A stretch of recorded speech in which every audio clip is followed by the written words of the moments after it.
I am Brigadier General Stephen King, the Deputy Commanding General for United States Army Cadet Command. We really start planning for the next CST now, while this CST is going on. And we'll plan all year round until we get ready to initiate it next summer in June of 25. Safety is one of the primary considerations we take when we start planning every single training event. My primary points of contact is the Cadet Command Safety Office. They work hand in hand with me. There's probably not one event I go to that they're not there with me.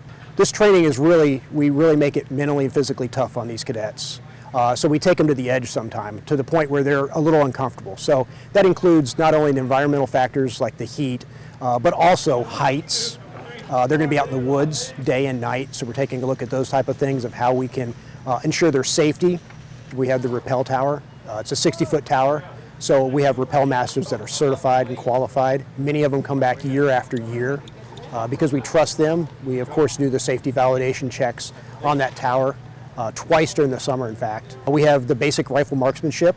They're going to be using live rounds, so we're definitely certifying those ranges. We have safeties throughout those ranges to make sure everything's secure. We have the high ropes course for our basic camp cadets. They're of course going to be belayed and safe, but we also make sure that our instructors are also certified by the company that does that course to ensure that everything is to standard by the rope strength and the height of some of the obstacles. We also have Army immersion stations, and what that is they're igloo coolers filled with ice and water, and they dunk their arms in it, and it actually brings their core body temperature down. So we ensure that that's at all of our training locations, because that's a quick way for the soldier to really replenish their body and be resilient and ready for the next training event. So I'm really excited for the incident response teams we have on site. I am very pleased that we haven't had to utilize them much this CST, which is great. It shows that we're doing the right things at CST 24. However, we do have, of course, our medics that are embedded within each of the organizations. So at each training event, those 68 whiskeys or our Army medics are out there at the training events, ready to act if something were to happen.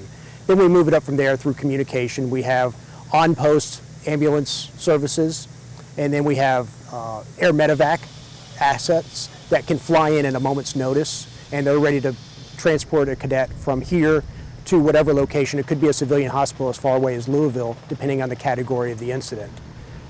And really, through rehearsals, practice, and communication, it's working flawlessly.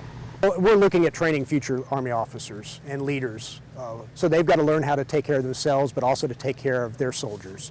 So we start that from the very beginning. We enforce and really show them that proper nutrition and hydration are key, and we make sure they're doing that prior to any events, so they're building up their resiliency. And then we're making sure that they're watching after each other, because as leaders, that's what they're going to have to do. We're training the nation's sons and daughters. This is somebody's son, this is somebody's daughter, somebody's boyfriend, girlfriend, grandchild. And so they're entrusting us with those individuals. We understand that, but we also have to train them hard because they're going to be future Army officers. So there's a balance there, but one of our primary focuses is on safety.